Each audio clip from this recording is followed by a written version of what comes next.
आप जानते हैं, हम आम तौर पर पैसे के बारे में मैथ और स्प्रेडशीट जैसी चीजों से सोचते हैं, है ना? Formula, data. लेकिन क्या हो अगर दौलत बनाने का सबसे जरूरी हिस्सा नंबरों से लगभग कोई लेना देना ना हो? क्या हो अगर यह सब हमारे दिमाग में हो? ठीक है, चलिए सच में इस पर बात करते हैं। तो मैं आपको दो लोगों की कहानी सुनाता हूँ। एक तरफ रोनाल्ड रीड है। वह लगभग पूरी जिंदगी एक जेनिटर और गैस स्टेशन अटेंडेंट रहे। और दूसरी तरफ रिचर्ड फ्यूसॉन, हार्वर्ड एमबीए के साथ मेरिल लिंच के एक सुपर स्मार्ट एग्जीक्यूटिव। एक आदमी की जिंदगी बिल्कुल सादी थी, दूसरे का करियर ऊंचे लेवल का था। तो आपको क्या लगता है कि ज्यादा पैसा किसके पास गया? खैर, जब 2014 में जेनिटर रोनाल्ड रीड गुजर गए, तो उन्होंने अपने लोकल हॉस्पिटल और लाइब्रेरी के लिए $8 मिलियन की दौलत छोड़ी। इस बीच बड़े फाइनेंशियल एग्जीक्यूटिव रिचर्ड फ्यूसोन ने उसी साल बैंकरप्सी घोषित कर दी। दुनिया में ऐसा कैसे हो सकता है? और यही अनोखी कहानी मॉर्गन हाउसेल की किताब द साइकोलॉजी ऑफ मनी के दिल तक जाती है। पूरा आइडिया यह है कि फाइनेंशियल सफलता असल में कोई हार्ड साइंस नहीं है। ये एक सॉफ्ट स्किल है। आप जो करते हैं वह उससे कहीं ज्यादा जरूरी है जो आप जानते हैं। मेरा मतलब है, जरा एक सेकंड के लिए इसके बारे में सोचिए। क्या कोई और फील्ड है जहां बिना किसी ट्रेनिंग, बिना किसी फैंसी कनेक्शन और बिना किसी फॉर्मल एजुकेशन वाला कोई व्यक्ति दुनिया के सबसे अच्छे क्रेडेंशियल वाले व्यक्ति से इतना अच्छा परफॉर्म कर सकता है? इन दोनों लोगों के बीच बड़ा अंतर दिमाग या अनुभव का नहीं था। नहीं, ये बस सिंपल बिहेवियर का था। रोनाल्ड रीड सब्र वाले थे और रिचर्ड फ्यूसोन लालची थे। तो पैसे की साइकोलॉजी से हमारा यही मतलब है। ये स्प्रेडशीट पर फॉर्मूला के बारे में नहीं है। ये सब इमोशन, छोटी छोटी बारीकियों और आपकी अपनी पर्सनल हिस्ट्री के बारे में है। ये जानना कि क्या करना है एक बात है, लेकिन इससे आपको ये नहीं पता चलता कि जब आप इसे करने की कोशिश करते हैं तो आपके दिमाग में असल में क्या चल रहा होता है।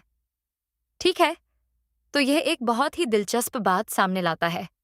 अगर हमारा बर्ताव इतना जरूरी है, तो हम सब अपने पैसों के साथ इतने अलग अलग तरीके से, और सच कहूं तो कभी कभी इतने अजीब तरीके से क्यों पेश आते हैं? खैर, किताब का अगला बड़ा आइडिया हमें इसका जवाब देता है। कोई भी पागल नहीं है। असल में सब कुछ इसी पर आकर रुकता है। क्यों एक इंसान स्टॉक मार्केट को देखकर एक सुनहरा मौका देखता है, जबकि उसके ठीक बगल वाला इंसान इसे बर्बादी का एक तरफा टिकट देखता है? पता चला है कि इसका जवाब बहुत ही पर्सनल है। किताब के इस जबरदस्त आइडिया को देखें। हम में से हर कोई दुनिया में हुई हर चीज का शायद 0.0000000001% ही झेला है। एक बहुत छोटा सा हिस्सा। और फिर भी अनुभव का वह छोटा सा हिस्सा लगभग 80% तय करता है कि हम कैसे सोचते हैं कि दुनिया काम करती है। हम सब असल में अपनी जिंदगी की कहानी से जुड़े हुए हैं। जरा इसे देखिए। मान लीजिए आप 1970 में पैदा हुए थे। अपनी टीनेज और 20s में आपने स्टॉक मार्केट को चांद तक जाते देखा था। लेकिन क्या होता अगर आप सिर्फ 20 साल पहले 1950 में पैदा हुए होते? आपने देखा कि मार्केट कई सालों तक कहीं नहीं गया।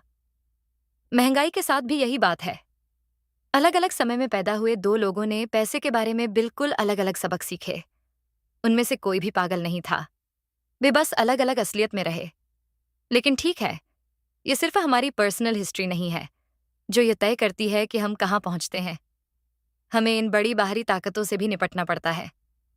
तो चलिए, किस्मत और उसके एक जैसे साथी रिस्क के रोल के बारे में बात करते हैं। देखिए, हम सब जानते हैं कि बिल गेट्स जीनियस हैं, इसमें कोई शक नहीं।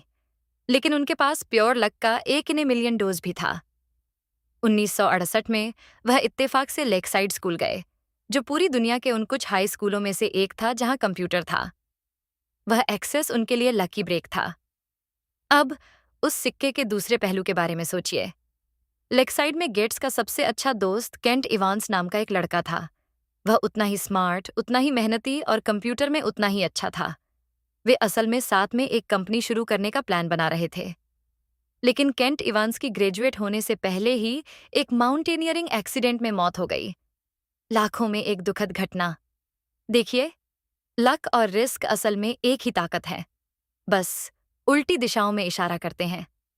बिल गेट्स की हर कहानी के लिए एक केंट इवांस की कहानी है। कोई ऐसा जो संभावना के दूसरे ज्यादा मुश्किल पहलू पर पहुंच गया। और इसीलिए हमें यह कोट हमेशा याद रखना चाहिए, कुछ भी उतना अच्छा या बुरा नहीं होता जितना लगता है। तो एक बार जब आप सच में समझ जाते हैं कि लक और रिस्क एक ही सिक्के के दो पहलू हैं, तो यह आपको एक बहुत जरूरी चेतावनी की ओर ले जाता है। ये एक साइकोलॉजिकल जाल के बारे में है जो सबसे सफल लोगों को भी फंसाता है। हमेशा और ज्यादा चाहने का खतरा। मेरा मतलब है, रजत गुप्ता और बर्नी मैडॉफ जैसे लोगों को ही देखिए। दोनों अपने सही काम से पहले से ही बहुत ज्यादा अमीर और सफल थे। गुप्ता की संपत्ति $100 मिलियन थी, और फिर भी उन्होंने यह सब गंवा दिया। अपनी रेप्यूटेशन, अपनी आजादी, सब किसके लिए? गैर कानूनी स्कीमों के जरिए और भी ज्यादा पैसे कमाने के लिए। उन्हें बस यह समझ नहीं था कि काफी क्या होता है। ये मुझे उस कमाल की कहानी की याद दिलाता है। लेखक कर्ट वॉनगुट एक अरबपति की पार्टी में थे, और उन्होंने बताया कि अरबपति होस्ट ने एक ही दिन में जोसेफ हेलर के मास्टरपीस से ज्यादा पैसा कमाया था। और हेलर का जवाब एकदम सही था।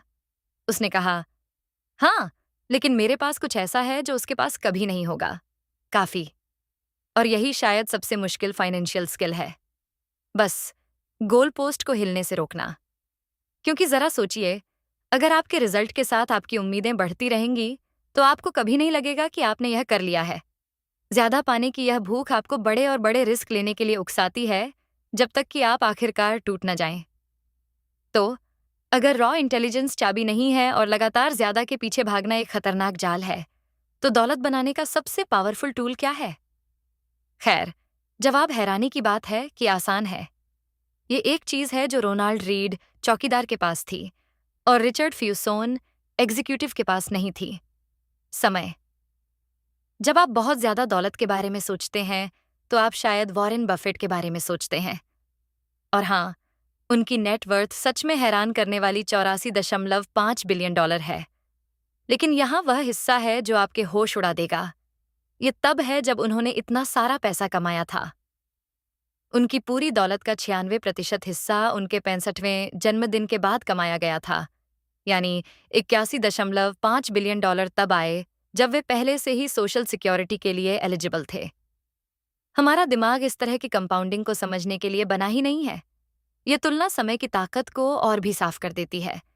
अगर बफेट ने ज्यादा नॉर्मल उम्र में, मान लीजिए 30 साल की उम्र में इन्वेस्ट करना शुरू किया होता और 60 साल की उम्र में रिटायर हो जाते, तो अपनी कमाल की स्किल्स के बावजूद उनके पास $84.5 बिलियन नहीं होते। उनके पास लगभग $11.9 मिलियन होते। ये 99.9% कम है। ये बस हैरान करने वाला है। तो सबसे बड़ी बात यह है, वॉरेन बफेट की स्किल इन्वेस्टिंग है, हाँ, लेकिन उनका सीक्रेट समय है। वह आदमी 75 से ज्यादा सालों से एक जबरदस्त इन्वेस्टर रहा है। यही कंपाउंडिंग का असली जादू है। बस चीजों को बहुत लंबे समय तक बढ़ने देना। तो मैं आपके साथ सोचने के लिए यह एक बड़ा सवाल छोड़ना चाहता हूं।